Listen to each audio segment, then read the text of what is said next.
is Charles Leclerc and Ferrari in trouble, especially with the run that Red Bull and Max Verstappen are on right now.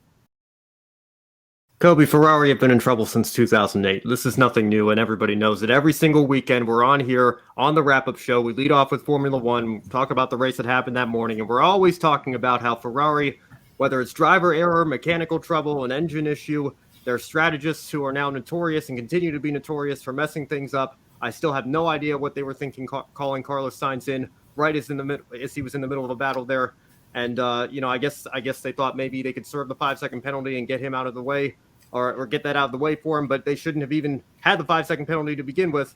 It's just absolutely ridiculous. And obviously, my heart goes out to Charles Leclerc for the incident that he had. But that's something that has been plaguing Ferrari for years now. You can think of how many times Sebastian Vettel spun around driving one of those red cars, and it's just so unfortunate. I feel for all the fans in Italy and all around the world and day in life. You're absolutely right. It would have been a podium probably for Sainz as well, because I think he probably would have gapped Perez and Russell and gotten to the point where that 5 seconds wouldn't have mattered.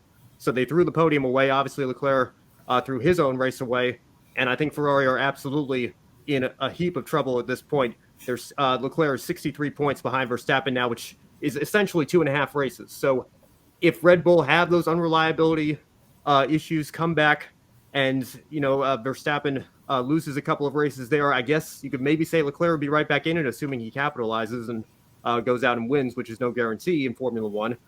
Maybe he could be back in the championship fight, but it's starting to look like Red Bull could pull away and make this a non-competitive final few rounds of the Formula One season. And the Constructors is even worse off for them right now. They're 82 back of Red Bull. And if you look at the standings, actually, on the driver's side, George Russell is only 1 point back of Carlos Sainz for P4. And you think of all the struggles Mercedes have had by their standards this season as well. I know they're closing the gap a little bit, but it's just been an absolute disaster for Ferrari, especially these last few weeks.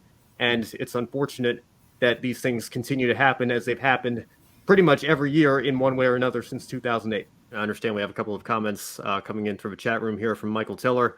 I'm crying for Leclerc. It feels like he's getting the Vettel treatment. Well, I think Vettel got the Alonso treatment, and Alonso got the Massa treatment, and you can go back until you get to Schumacher on that one. It's, like we said, it's just been a problem with Ferrari for years. It has really been hit or miss for this team. And this weekend, Mercedes, they're looking better, especially now that Lewis Hamilton and George Russell are both in the grid ranking.